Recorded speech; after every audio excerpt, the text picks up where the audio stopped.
पूर्णमदः पूर्णमिदं पूर्णात् पूर्णमुदच्यते पूर्णस्य पूर्णमादाय पूर्णमेवावशिष्यते।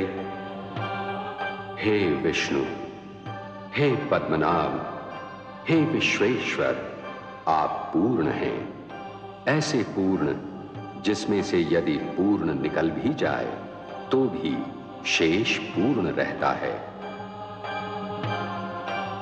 उस दीपक के समान पूर्ण जो दूसरे दीपक को जलाता है, फिर भी उसका प्रकाश ज्यों का त्यों रहता है। हे विष्णु, संसार नष्ट हो चुका है, सब कुछ समाप्त हो चुका है, फिर भी आप पूर्ण हैं। केवल आप ही सृष्टि की रचना कर सकते हैं, आप ही जीवन को जन्म दे सकते हैं।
प्रणाम। हे नारायण, आपको कोटि कोटि प्रणाम। हे विश्वेश्वर, प्रणाम। आपको असंख्य प्रणाम। हे पद्मनाभ, मैं कौन हूं, मुझे बताने की कृपा कीजिए। हे वासुदेव, मुझे अस्तित्व दिया है तो पहचान भी दीजिए, परिचय भी प्रदान कीजिए। जो मैं हूं वही आप हैं, और जो आप हैं वही मैं हूं। मैं विष्णु हूं, आप ब्रह्मा हैं,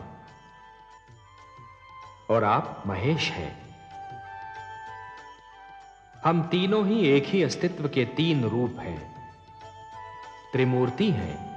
परंतु हे देव, मेरे होने का उद्देश्य क्या है, मेरा लक्ष्य क्या है?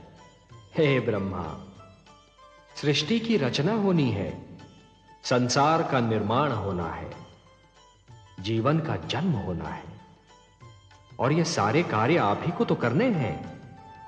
आप विधाता हैं, सृष्टि में जन्म लेने वाले जीवन के जन्मदाता हैं। और हे परमेश्वर, मेरी रचना क्यों हुई है? हे महेश, हे शिव शंकर, निर्माण और विनाश, जन्म और मृत्यु एक क्रम है, एक चक्र है। जो बना है उसे समाप्त भी होना है, जिसने जन्म लिया है उसे मृत्यु भी आनी है। यह क्रम चलता रहेगा, यही प्रकृति का नियम है। आरंभ ब्रह्मा है, और हे महेश, आप अंत हैं, और आप दोनों के बीच मैं स्वयं विष्णु पालन करता हूं।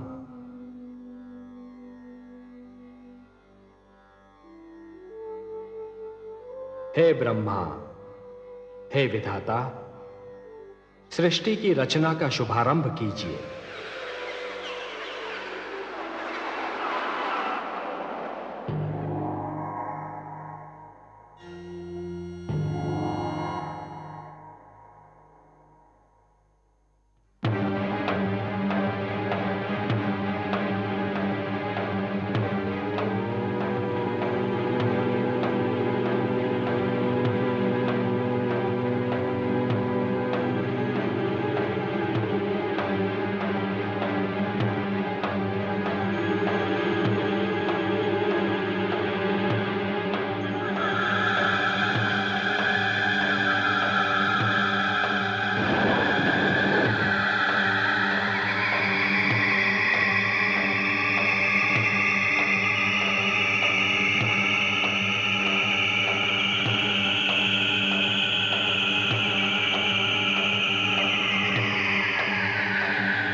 प्रणाम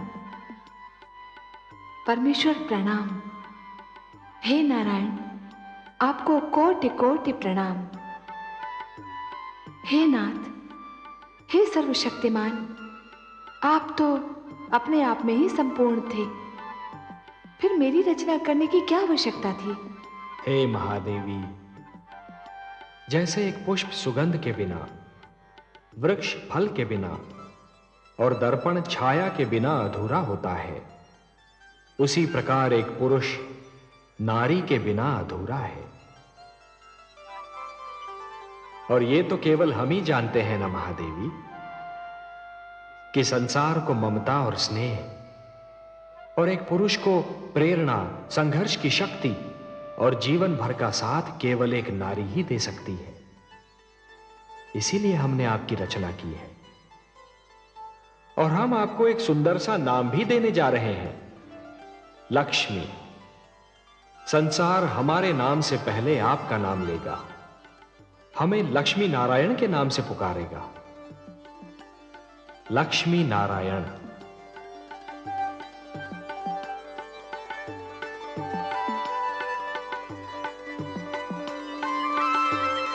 श्री विष्णु भगवान की अनुमति से ब्रह्मा ने सृष्टि के निर्माण का श्री गणेश किया। सबसे पहले अपनी भुजाओं से उन्होंने 4 मनु पैदा किए।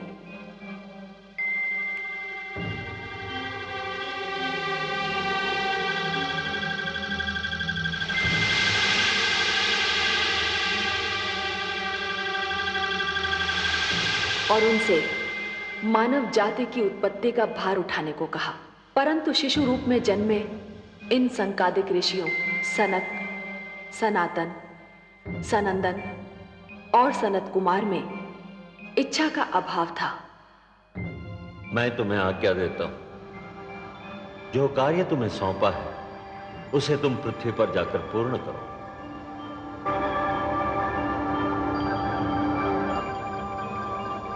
तो मैं तुम्हें शाप देता हूं, जाओ, निकल जाओ यहां से। उन्होंने मानव जाति को जन्म देने जैसा महान भार उठाने में स्वयं को असमर्थ पाया। इच्छा का संबंध ज्ञान से है और ज्ञान की जड़ें विद्या में होती हैं। ब्रह्मा ने यह सोचकर निर्णय लिया कि मानव से पहले सृष्टि में ज्ञान का उजाला फैलाना चाहिए। जीवन को ज्ञान मिलने से पहले ज्ञान को जीवन मिलना चाहिए।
उन्होंने अपने शरीर से 7 आचार्यों को जन्म दिया और उनसे कहा, हे आचार्य जनों, हे वशिष्ठ, हे क्रतु, हे पुलह, हे पुलस्त्य, हे अंगिरा, हे अत्रि, हे मरीचि। सृष्टि में मानव जीवन का आगमन होने वाला है। मानव को शिक्षा देना, उसके जीवन को दिशा देना आपके जन्म का कारण भी है और उद्देश्य भी। उसके मार्ग में ज्ञान का प्रकाश फैलाएंगे आप। उसे परिवार और गुरुकुल परंपरा के ढंग सिखाएंगे। सप्त ऋषि के नाम से जाने जाने वाले ये 7 आचार्य आज भी नक्षत्र मंडल में 7 सितारों के झुरमुट का रूप लेकर जीवन का मार्गदर्शन करते दिखाई देते हैं। फिर आया वो क्षण जिसकी सृष्टि सांस थामे राह देख रही थी। रचना क्रिया का सबसे महान क्षण, मानव जीवन के आगमन का सुनहरा पल।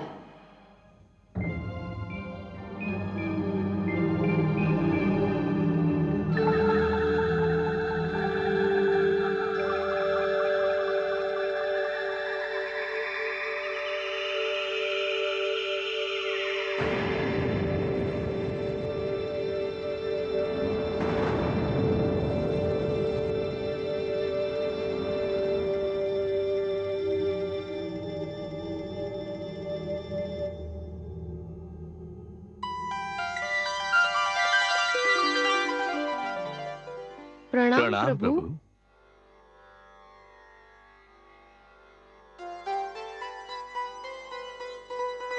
हे मनु, हे शतरूपा, आप दोनों मिलकर सृष्टि में मानव जीवन के प्रारंभ की घोषणा है। जीवन रचना की शक्ति अब मैं आप दोनों को प्रदान करता हूं। मनु, आप पुरुष हैं, शतरूपा आप स्त्री। आप दोनों मिलकर मानव जाति का आधार बनेंगे, परिवार बनाएंगे, समाज बनाएंगे। आप दोनों शरीर तो दो हैं, पर प्राण एक होंगे, एक दूसरे का साथ देंगे, एक दूसरे के सुख दुख बांटेंगे। जो आज्ञा प्रभु। आप दोनों के कई रूप होंगे। मनु, आप पति पिता पुत्र के रूप धारण करते रहेंगे, और शतरूपा आप पत्नी माता और पुत्री के रूप में ढलती रहेंगी। आपको मैं स्नेह ममता दया और करुणा की भावनाएं देता हूं। मनु, आपको संरक्षण पालन पोषण और परिश्रम की शक्तियां प्रदान करता हूं। आप हर पग पर, हर स्थिति में और हर स्थान पर शतरूपा की रक्षा करेंगे, उसके सुख का ध्यान रखेंगे। आज के उपरांत सृष्टि में जीवन स्वयंभू नहीं होगा। अब जीवन जन्म लेगा और जन्म देगा। हे पिता, आपके आदेश का पालन होगा। मैं अपने धर्म का पालन करूंगी प्रभु।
कहाँ चले गए थे आप?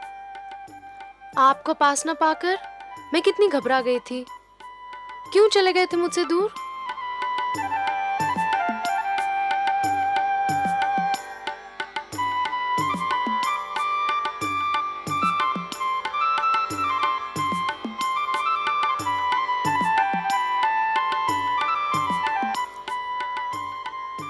ऐसे क्या देख रहे हैं आप? देख नहीं रहा हूं देवी, सोच रहा हूं। क्या सोच रहे हैं? यही कि आपके प्रश्न का उत्तर दूं या ऐसे ही आपको निहारता रहूं, या आपकी मधुर वाणी सुनता रहूं। ऐसी क्या बात है मुझ में और मेरी वाणी में? आपको सामने पाकर मुझे ऐसा लगा जैसे उषा की लालिमा, पुष्प की कोमलता, चंद्रमा की शीतलता और झरनों की मधुरता सब एक ही शरीर में ढल गई हों। देवी, मैंने भोर भय पंछियों की चहकार सुनी, मैंने सूर्य की पहली किरण छूने पर कलियों की चटकार सुनी, मैंने सरोवर पर वर्षा की पहली बूंद की झनकार सुनी, परंतु उनमें वो संगीत और स्वर लहरी नहीं मिली जो आपकी वाणी में सुनाई दी। विश्वास नहीं होता कि ये सब क्यों हो रहा है, कैसे हो रहा है। कहीं ये कोई सपना तो नहीं, या स्वयं आप भी कोई सपना तो नहीं? तो मुझे छूकर देखिए, सपने को तो हाथों से छुआ भी नहीं जा सकता।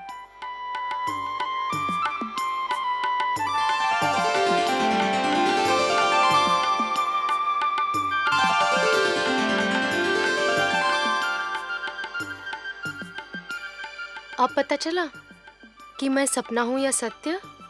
आप सत्य हैं देवी, सृष्टि का सबसे सुंदर सत्य। ब्रह्मा ने मुझे आपके विषय में बहुत सारी बातें बताई थीं, परंतु एक बात नहीं बताई थी जो मैंने अब जान ली है। कौन सी बात? यही कि आप मेरी संगिनी नहीं, मेरी आवश्यकता भी हो। आपने अधूरी बात जानी स्वामी। क्यों? पूरी बात यह है कि हम दोनों एक दूसरे की आवश्यकता है।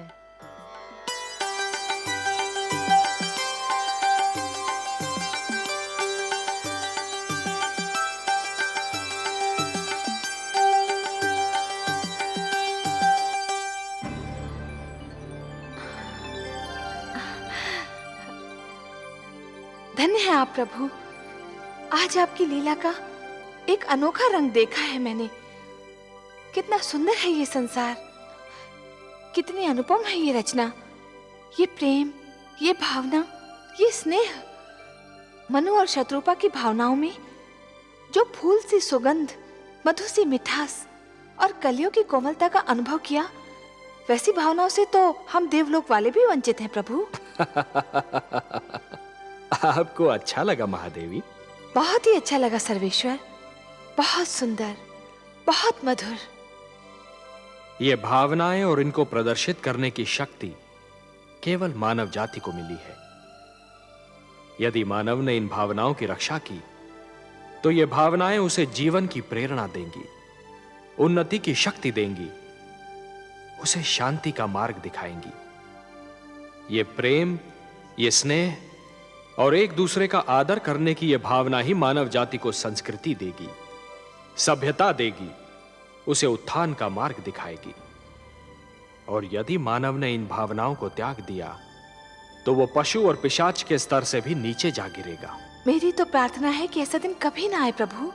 ये सुंदर संसार यूं ही बसा रहे, प्रेम की ये शीतल धूप यूं ही बिखरी रहे, जीवन यूं ही मुस्कुराता रहे।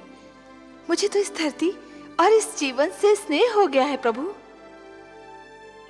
भगवान श्री विष्णु की मुस्कान बता रही थी कि माता लक्ष्मी ने अभी संसार का एक ही रूप देखा है।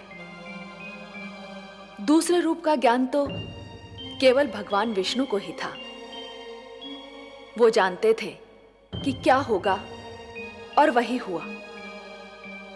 परंतु मानव जन्म के साथ ही मानव के मन में जन्म लिया महत्वाकांक्षाओं ने, लालसाओं ने।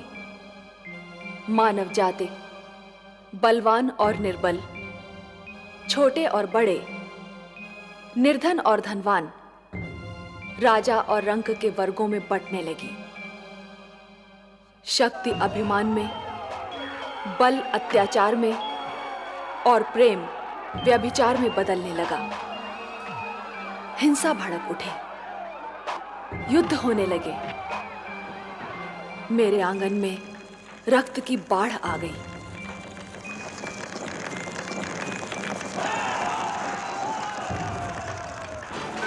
मैं घबरा गई। मैंने मानव को बार बार पुकारा, पर हाहाकार में उसने तो मेरी पुकार नहीं सुनी। परंतु मेरी ये पुकार देवलोक तक पहुंच गई।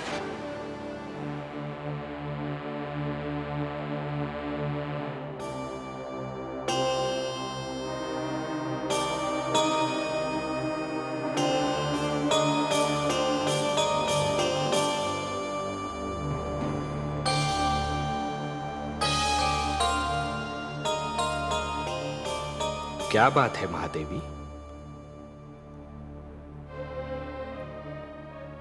आपके इन सुंदर नयनों में आश्चर्य और विस्मय की छायाएं क्यों तैर रही हैं? किस सोच ने आपके मन को घेर रखा है? कुछ नहीं विश्वेश्वर,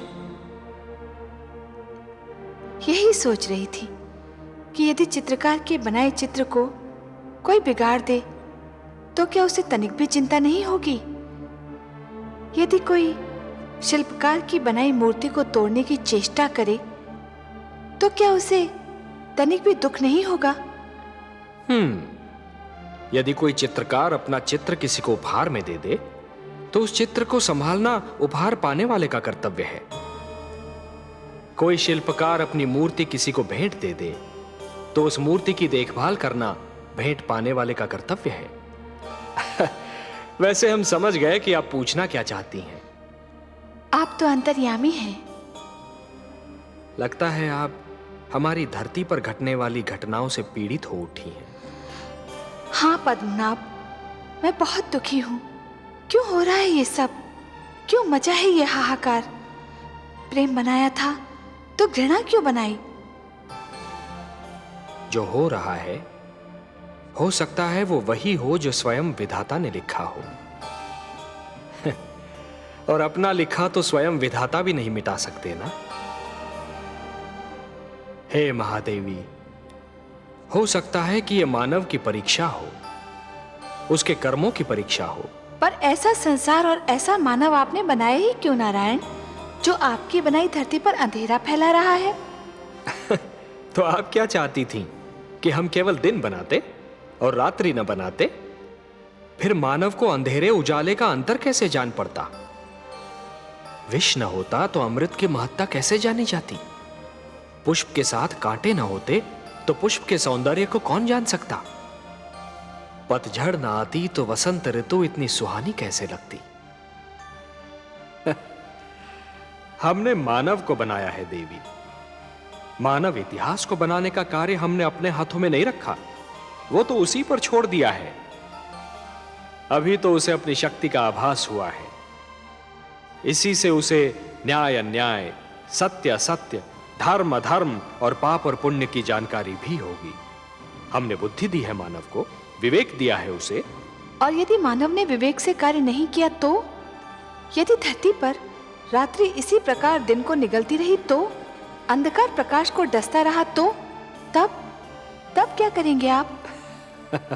चिंता मत कीजिए देवी। यदि असत्य और अधर्म अपनी सीमा को पार कर गए, यदि धर्म की हानि होने लगी, तो हम स्वयं धरती पर जाएंगे। हम वचनबद्ध हैं। परित्राणाय साधूनाम विनाशाय च दुष्कृताम धर्म संस्थापनार्थाय संभवामि युगे युगे। अपनी लीला तो आप ही स्वयं जानते हैं पद्मनाभ। इस प्रकार आरंभ हुआ प्रकाश और अंधकार के युद्ध का इतिहास, असत्य पर सत्य की विजय का इतिहास, अन्याय पर न्याय की विजय की कथा। और इस कथा का पहला अध्याय था मनु और शत्रुपा का पुत्र महाराज उत्तानपाद, जो दिग्विजय करके अपनी राजधानी लौट रहा है।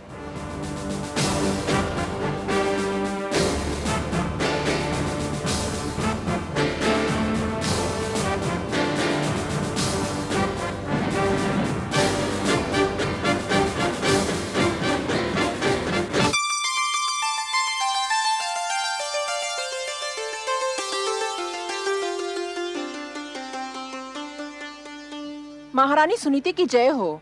महाराज उत्तानपाद दिग्विजय से लौटकर आ गए हैं। महारानी चलकर उनका स्वागत नहीं करेंगी?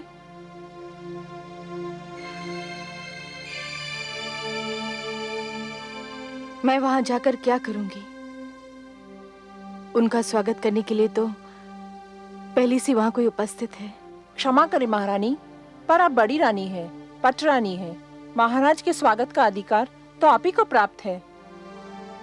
अपने स्वागत का अधिकार, देने न देने का अधिकार तो महाराज के हाथों में है, और महाराज ये अधिकार अब किसी और को दे चुके हैं। आप यही है बातें पिताश्री के स्वागत को नहीं गई? नहीं पुत्र, मैं नहीं गई। फिर मैं जाऊंगा पिताश्री का स्वागत करने। तुम भी ना जाओ पुत्र। क्यों बातें? मैं नहीं चाहती कि इतनी कम आयु में तुम पीड़ा और दुख जैसे शब्दों का अर्थ जान लो। तुम्हारे कोमल मन को तनिक भी ठेस लगी ना,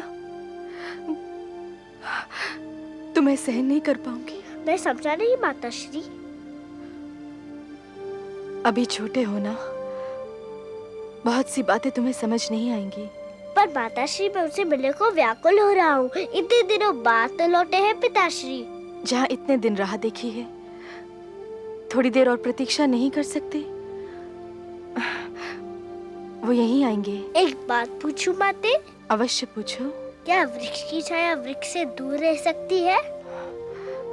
कदापि नहीं। तो फिर पुत्र अपने पिता से कैसे दूर रह सकता है? पिता के प्रेम पर पुत्र का जन्मसिद्ध अधिकार है।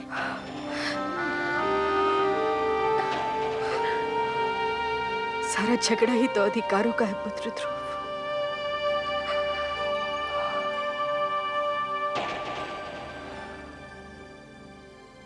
अधिकारों का है।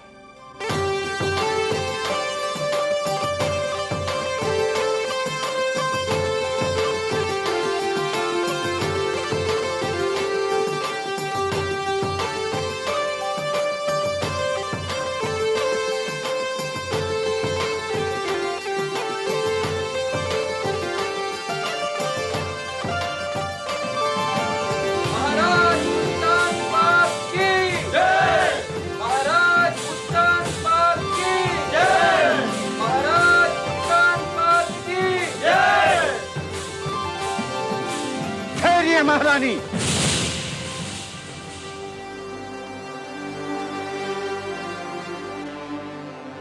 ये उचित नहीं है। क्या उचित नहीं है? महाराज के स्वागत का प्रथम अधिकार बड़ी रानी को प्राप्त होता है।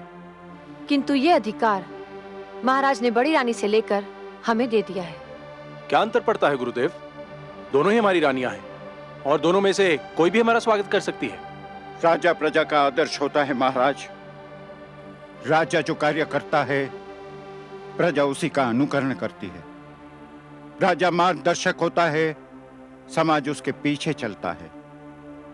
उचित अनुचित की परिभाषा भी राजा ही बनाता है। यथा राजा तथा प्रजा।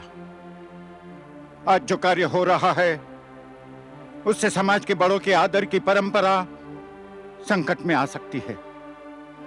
और जब छोटे बड़ों का सम्मान करना छोड़ देंगे, तो समाज में उथल पुथल मच जाएगी।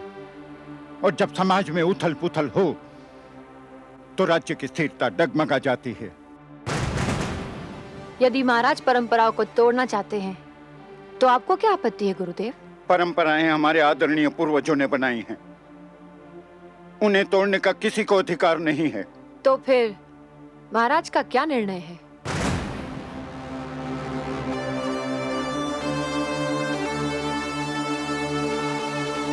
हमारा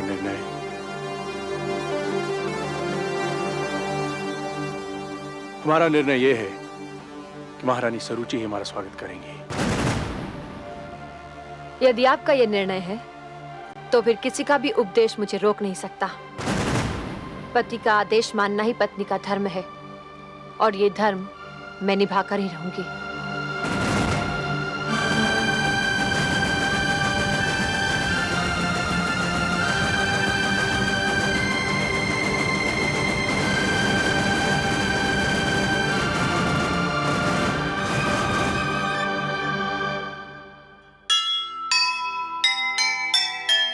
जैसे चले महान जन वैसे चले समाज, वैसी बन जाए प्रजा जैसा